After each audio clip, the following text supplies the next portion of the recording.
कृषि कानून के खिलाफ किसानों को आंदोलन करते हुए आज मुकम्मल 19 दिन हो गए हैं और किसानों के कुछ संगठनों ने उपवास का यानी अनशन का ऐलान किया, जिसमें उनका साथ देने के लिए आंदोलनकारी, क्रांतिकारी, उपवास खिलाड़ी अरविंद केजरीवाल ने, उनकी पूरी टीम ने आज उपवास रखा। सुबह 10 बजे से लेकर के शाम के 5 बजे तक इन्होंने भी अनशन किया। पार्टी कार्यालय जो कि दीनदयाल उपाध्याय मार्ग पर है, आम आदमी पार्टी के मुख्यमंत्री, उप मुख्यमंत्री मनीष सिसोदिया, तमाम कैबिनेट के मिनिस्टर्स, पार्टी के एमएलएज, निगम पार्षद और सभी पार्टी कार्यकर्ता वहां इकट्ठा हुए और केजरीवाल ने वहां खुले तौर पर किसानों के मुतालिक आवाज उठाई। उन्होंने साफ कहा कि जितने भी कृषि कानून लाए गए हैं, यानी उन तीनों कानूनों की पुरजोर मुखालफत की। उन्होंने कहा कि हम सेवादार के तौर पर इन सभी किसानों के साथ में हैं, इनकी सेवा के लिए वहां गए। अरविंद केजरीवाल ने कई और महत्वपूर्ण बात कही है, लेकिन एक सवाल बहुत इंपॉर्टेंट है, क्या किसान आंदोलनकारियों के उपवास का और आम आदमी पार्टी या दूसरी जो सियासी पार्टियां अब किसानों का साथ देने आगे कूदी हैं, कोई असर केंद्र सरकार पर पड़ेगा? क्या किसान जो आंदोलन कर रहे हैं उसका असर इतना होगा कि बिल वापस लिए जाएंगे या फिर सरकार अमेंडमेंट यानी संशोधन ही करेगी? आज आम आदमी पार्टी के दफ्तर में जिस तरह से कार्यक्रम रखा गया, उसको चाहूंगा कि एक नजर आप लोग जरूर देखें और क्या कुछ कह रहे हैं मुख्यमंत्री अरविंद केजरीवाल किसानों की हिमायत में, उन आंदोलनकारियों की हिमायत और उनके समर्थन में। सुनिए और देखिए जरा। किसानों की मांगे लागू करो, किसानों की मांगे लागू करो। मैं निवेदन करूंगा आम आदमी पार्टी के राष्ट्रीय संयोजक, दिल्ली के लोकप्रिय मुख्यमंत्री आदरणीय अरविंद केजरीवाल जी से कि हम सबको संबोधित करें। जय जवान, जय जवान, जय जवान। एक बार जोर से भारत माता का जयकारा लगाएंगे। भारत माता की इनकलाब, इनकलाब, वंदे वंदे।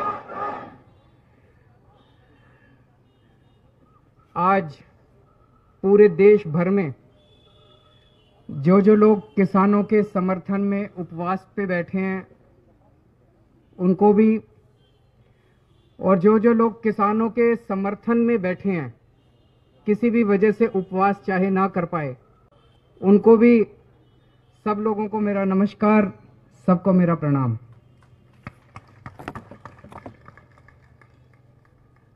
दोस्तों, आज देश संकट में है क्योंकि किसान संकट में है। किसी भी देश को किसान और जवान किसी भी देश की नींव होते हैं, उस देश की फाउंडेशन होते हैं। और अगर किसान और जवान संकट में हो तो वो देश आगे कैसे तरक्की कर सकता है, वो देश खुशहाल कैसे हो सकता है। आज हमारे देश का किसान संकट में है। जिस किसान को खेतों में होना चाहिए वो इतनी कड़कती ठंड में धरने पे बैठा है। लेकिन मुझे खुशी इस बात की है कि आज पूरा देश किसान के साथ खड़ा है। देश भर में फौजी किसान के साथ खड़े हैं, जवान किसान के साथ खड़े हैं, खिलाड़ी किसानों के साथ खड़े हैं, बड़ी बड़ी बॉलीवुड की हस्तियां किसानों के साथ खड़ी हैं, वकील किसानों के साथ खड़े हैं, डॉक्टर किसानों के साथ खड़े हैं।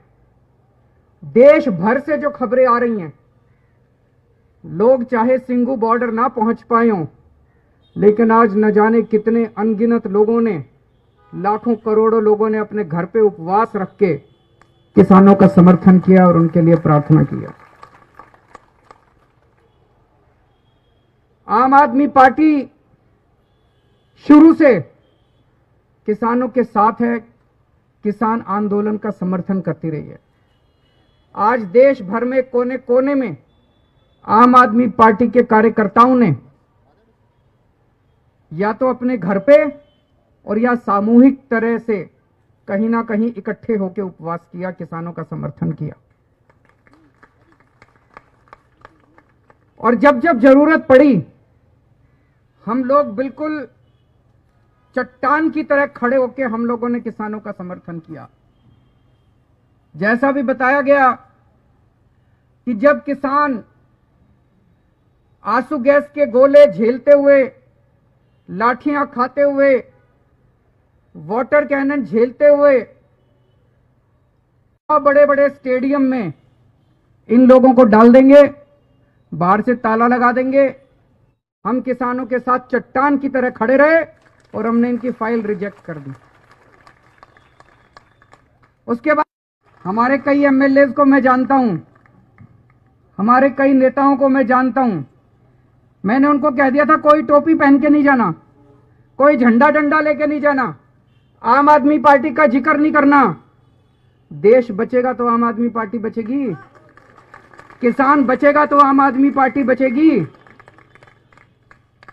आप में से बहुत सारे लोग रात दिन वहां पे सेवा में लगे हुए हैं, आप भी सेवादार बन के गए और मैं भी सेवादार बन के गया, बिना किसी आम आदमी पार्टी का सिंबल लिए मैं भी वहां पे सेवा करने के लिए, किसानों की सेवा करने के लिए गया। तो ये लोग बहुत नाराज हो गए। पिछले हफ्ते जब इनका आंदोलन था, एक दिन मैं भी एक दिन वहां जाना चाह रहा था, लेकिन इन्होंने मेरे दरवाजे बंद कर दिए। राज उपवास के ऊपर सारी आम आदमी पार्टी बैठी है। यह आंदोलन बहुत पवित्र है। आप लोगों ने देखा होगा किस तरह से बिल्कुल अहिंसा पूर्वक, कोई किसी तरह की कहीं हिंसा नहीं है। इन्होंने लाठियां खाई, हाथ नहीं उठाया।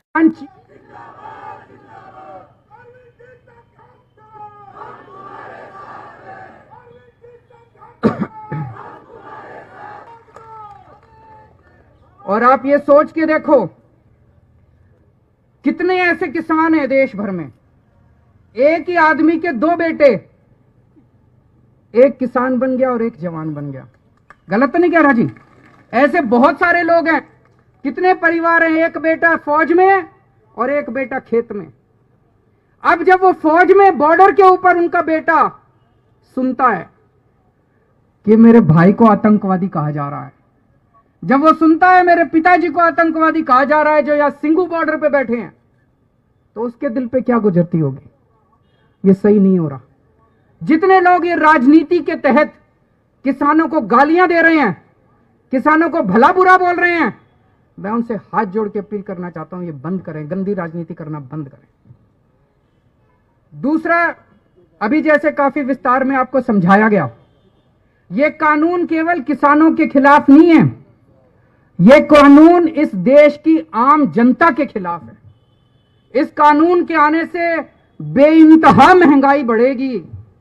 इस कानून के अंदर महंगाई बढ़ने का लाइसेंस दिया गया। महंगाई बढ़ना एक तरह से कानूनी जामा पहना दिया गया। मैं प्याज की जमाखोरी कर रखी है, करते हैं कि नहीं करते? महंगाई क्यों होती है? महंगाई इसलिए होती है, कुछ लोग सारा प्याज खरीद के जमा कर लेते हैं अपने स्टोर में, मार्केट में प्याज नहीं आता, मार्केट में प्याज की तंगी हो जाती है, इसलिए प्याज महंगा हो जाता है। दाल क्यों महंगी होती है? कुछ चंद पैसे वाली दाल आती है तो दाल सस्ती हो जाती है। यही करती है सरकार। अब इस कानून में लिखा है कि कोई भी आदमी कितनी भी जमाखोरी कर सकता है, ये अलाउड होगा। अभी तक जमाखोरी करना कानून में भी अपराध माना जाता था और शास्त्रों में भी पाप माना जाता था। किसी भी धर्म के शास्त्र उठा के देख लो, भाई साहब कहते थे जमाखोरी करना पाप है। पाप मानते थे नहीं मानते थे? कानून में कहते थे अपराध है। जिन जिन लोगों के पास पैसे हैं वो तो 2-2, 3-3 साल तक सामान स्टोर करके रख लेंगे। कितनी महंगाई हो जाएगी, कितनी महंगाई हो जाएगी। तो इस कानून में लिखा है कि अगर 1 साल में महंगाई डबल हो जाएगी तभी रेड मार सकती है सरकार, नहीं तो रेड नहीं मार सकती। मतलब किसी, मेरे को पता भी है, मैं मुख्यमंत्री हूं, मेरे को पता है दाल के दाम बढ़ रहे हैं और इस आदमी ने स्टोर कर रखा है, अब मेरे हाथ काट दिए, मैं रेड नहीं मार सकता, उसकी दाल बाहर नहीं निकाल सकता। उसमें लिखा है कि 4 साल के अंदर गेहूं 16 गुना महंगी हो जाएगी। 16 गुना महंगी 4 साल के अंदर। समझ रहे आप लोग? ये कानून में लिखा, इतनी महंगाई हो जाएगी, इतनी महंगाई हो जाएगी। भाई साहब तनख्वाह बढ़ेगी नहीं, बच्चे पालने मुश्किल हो जाएंगे।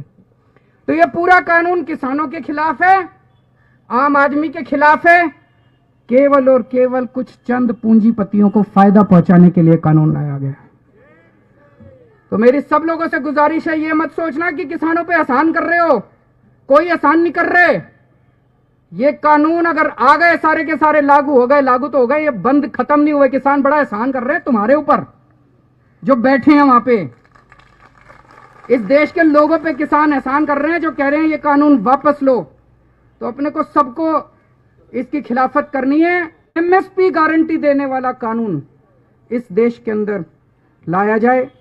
आज पूरा दिन मैंने भी, आम आदमी पार्टी के कार्यकर्ताओं ने देश भर में उपवास रख के इन किसानों की मांगों के समर्थन में प्रार्थना की है। इस मौके पर राज्यसभा सांसद संजय सिंह मौजूद थे और दिल्ली के स्वास्थ्य मंत्री सत्येंद्र जैन भी क्या कह रहे हैं, सुनिए सत्येंद्र जैन की बात।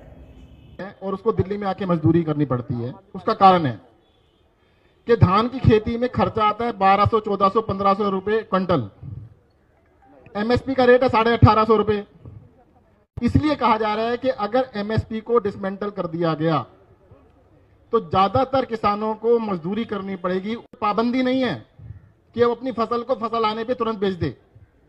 वो चाहे तो अपनी फसल को अपने घर में रख सकता है, चाहे तो अपनी फसल को अपने गोदाम में रख सकता है, चाहे, छोटा सा एग्जांपल दूंगा, सेब होता है, सेब को आप रखिएगा नॉर्मल टेम्परेचर पे रख लेंगे 2-3 दिन में खराब हो जाएगा, फ्रिज में रख लेंगे हफ्ते 10 दिन में खराब हो जाएगा। उसको स्टोर करने के लिए स्पेशल स्टोर चाहिए होता है, इसको कंट्रोल्ड एनवायरमेंट एटमॉस्फेयर कहते हैं। 2 चीजें होती हैं, ऑक्सीजन का लेवल कम करना होता है और टेम्परेचर भी कम करना होता है। ऑक्सीजन नहीं होती उसके अंदर। नॉर्मल हमारे वायु में 22% ऑक्सीजन होती है, इसमें ऑक्सीजन होती नहीं है, ताकि ऑक्सीजन ना होने की वजह से और टेम्परेचर कम होने की वजह से उसका रेट खराब नहीं होता। 6-6 महीने, 1-1 साल खराब नहीं होता। अब वो किसान बना सकता है क्या? कौन बनाएगा? अरे अभी संजय सिंह ने बताया तो था, वो 100 एकड़ की जमीन किस लिए दी है कि उनके लिए इतने बड़े बड़े गोदाम बना लेंगे। जब फसल होगी, फसल के समय पे किसान को पता है ये फसल तो 7 दिन में खराब होने वाली है, 10 दिन में खराब होने, इसको बेच के खत्म करो। व्यापारी जो है जिसके भंडारण की सीमा को खत्म कर दिया गया, उसको वो 1 साल भी रख सकता है। मैं आपको एक और किस्सा बताता हूं। आपको याद होगा 2015-16 में दालों के रेट किसी को अंदाजा कितने गए थे? 200 रुपए किलो। वहां पर भी यही खेल हुआ था। खेल वही फिर से होगा, देख लेना। जब दालें उगेंगी, जब खेत में किसान दाल उगाएगा, उसको कहा जाएगा कहीं भी बेच लो, पूरे देश में बेच लो, आपके लिए पूरा देश मार्केट है। अब प्राइवेट मंडी में बेचो, प्राइवेट आदमी को बेचो, सरकारी मंडी में बेचो, दिल्ली में बेचो, मुंबई में बेचो, कहीं बेच दो, पर बेचेगा कहां? सब जगह रेट तो 30 रुपए किलो होगा, क्योंकि वो व्यापारी उस टाइम पर जब फसल होती है तब अफ्रीका से वो कंटेनर्स में इंपोर्ट चालू कर देंगे और पूरे देश के अंदर थोक का रेट 30 रुपए किलो होगा। फिर सारा किसान, हर किसान को जब बिकी 30 रुपए में रहा तो बेच देगा। सारा का सारा वही व्यापारी जिसने 100 एकड़ का अपना गोदाम बनाया, एक एक गोदाम, एक नहीं है उसके, पूरे देश में कई सारे हैं, पूरे देश की दालें इकट्ठी कर लेंगे एक जगह पर। अब दाल किसके पास है? एक आदमी के पास, सब व्यापारियों के पास नहीं है। आप में से कई व्यापारी परिवार से होंगे, उसके पास कोई दाल नहीं होने वाली, क्योंकि रेट इतना कम हो जाएगा, 30 रुपए, 32 रुपए, 22 रुपए कर देगा, वो 30-35 मिलेगा, किसान उसको दे देगा। तो ये समझने की जरूरत है, किसान के साथ साथ सभी लोग इसके अंदर जुड़े हुए हैं। और इस देश के अंदर ये बड़ी पहली बार ऐसा कानून बना है, जिसके लिए कानून बना वो कह रहे हैं मुझे नहीं चाहिए, कहते नहीं हम तो देंगे, कहते मुझे नहीं चाहिए, कहते हम देंगे, कहते से आपको फायदा होगा। कैसे फायदा होगा बताओ? अभी हमारे एनडी गुप्ता जी ने बताया कि पेट्रोल के अंदर एक्साइज ड्यूटी लगा के केंद्र सरकार ने 15 लाख करोड़ रुपए इकट्ठे किए पिछले 3-4 साल में, 15 लाख करोड़ रुपए। तो वो पैसा गया कहां? आपको मिला? आपके हिस्से में आया? कुछ सस्ता हुआ? 15 लाख करोड़ के सारे पैसे कुछ कॉर्पोरेट्स के लिए माफ कर दिए गए, उनके हजारों करोड़ के, लाखों करोड़ के लोन माफ कर दिए। आपको दूसरा तरीका बताता हूं कैसे। इस हॉल के अंदर 1000 लोग बैठे हैं, सबके पास 1-1 हजार रुपए हैं। कितने पैसे हुए? 10 लाख रुपए। सबसे कोई जमा कराओ पहले गेट के ऊपर, अंदर का सारा पैसा उनको दे दिया। जनता को पता ही नहीं। जनता क्या कह रही है? मुझे क्या फर्क पड़ता है जी, मुझे क्या फर्क पड़ता है जी। आदमी को लगता है कि मेरे से डायरेक्टली थोड़ा छीने हैं। अरे रोज छीन रहे हैं आपसे। जिस दिन ये दाल आपको 200, 250, 300 रुपए किलो मिलेगी, तो आपको पैसे एक एक घर वाले को देने पड़ेंगे, एक एक आदमी को देने पड़ेंगे। जो चावल किसान अपना चावल 1100 रुपए में बेच के आएगा, आपको 5000 रुपए में जब देना पड़ेगा, तो आपकी जेब में से पैसे निकाल के 2-4 लोगों की जेब में पैसा सारा चला जाएगा। यह बात किसान को समझ में आ गई है। अभी आम जनता को सबको समझ में नहीं आई। वो सोच रहे पता नहीं जी कानून में क्या है, परंतु अभी संजय सिंह जी ने तीनों कानून को अच्छी तरह बता दिया है। हुआ क्या, जब ये कानून लेके आए, पहले अध्यादेश जारी किया मई के अंदर, फिर जून के अंदर कहते पार्लियामेंट में पास किया। पार्लियामेंट में ऐसे कभी कानून पास नहीं होते जैसे ये किया गया। मतलब नया तरीका निकाला गया, ना कोई बहस ना कुछ, अब बस पास, ना वोटिंग हुई ना कुछ हुआ, पास कर दिया जबरदस्ती। उसी दिन से इन कानूनों का विरोध चल रहा है। जब दिल्ली के अंदर किसानों ने फैसला किया कि हम दिल्ली में जाके जंतर मंतर के ऊपर अपना धरना करेंगे, इस सरकार को सुनाएंगे, तो किसानों ने आना स्टार्ट किया। रास्ते में हरियाणा की सरकार पड़ती है, बीजेपी वालों की सरकार पड़ती है। उन्होंने बॉर्डर पे किसानों को रोक लिया, लाठीचार्ज, आंसू गैस के गोले, वाटर कैनन, सब कुछ चलाई। अब इनका प्लान था कि भाई हरियाणा के आगे नहीं बढ़ने देंगे, कुछ भी हो जाए। फिर उन्होंने एक नया तरीका निकाला, बड़ा आइडिया निकाला। कहते भाई दिल्ली में बड़े बड़े स्टेडियम है ना, कितने बड़े बड़े स्टेडियम है, एक एक स्टेडियम में 10-10 हजार अलग अलग स्टेडियमों में बंद कर देंगे और फिर पड़े रहे। जब ये फाइल अरविंद केजरीवाल जी के पास आई कि दिल्ली के अंदर 9 स्टेडियम को जेल बनाना है, तो समझ गए कि खेल तो बड़ा शातिर है। अरविंद केजरीवाल को घर में नजरबंद कर लिया। क्यों? क्योंकि अरविंद केजरीवाल ने उनको जेल नहीं बनाने दी। कहते जेल को हम तुम्हारे घर को जेल बना देंगे। तो मैं चाहूंगा कि आप सब लोग, आप सबने उपवास रखा पूरे दिन और पूरी तरह सपोर्ट किया। मैं तो अपने फेसबुक के ऊपर, व्हाट्सएप के ऊपर सब जगह बताइएगा, सारी चीजें डिटेल में बताइएगा, लोगों को समझाइएगा कि इस आंदोलन को सपोर्ट करें और भगवान सद्बुद्धि दे के इन सरकार को और इन काले कानूनों को वापस करें। धन्यवाद। जय हिंद, जय भारत। अनशन और उपवास का क्या केंद्र सरकार पर कोई फर्क पड़ेगा या रत्ती भर सरकार इससे असरअंदाज नहीं होगी, ये बड़ा सवाल है। 17 दिसंबर को किसानों की तरफ से पूरे देश भर में जिला कार्यालय, पार्टी के दफ्तर का घेराव का जो ऐलान किया गया है, अब यह भी देखना है कि सरकार पर कोई इफेक्ट उसका पड़ेगा या नहीं पड़ेगा। इस खबर पर हमारे साथ जुड़ने के लिए बहुत बहुत शुक्रिया। हिंदुस्तान लाइव फरहान याहिया आप लोग यूट्यूब पर सब्सक्राइब कर सकते हैं और क्लिक कर सकते हैं बेल आइकन हमारी खबर की पहली नोटिफिकेशन के लिए। फेसबुक पर हमारा page Hindustan live Farhan Yahiya follow और लाइक कर सकते हैं। Thank you for now.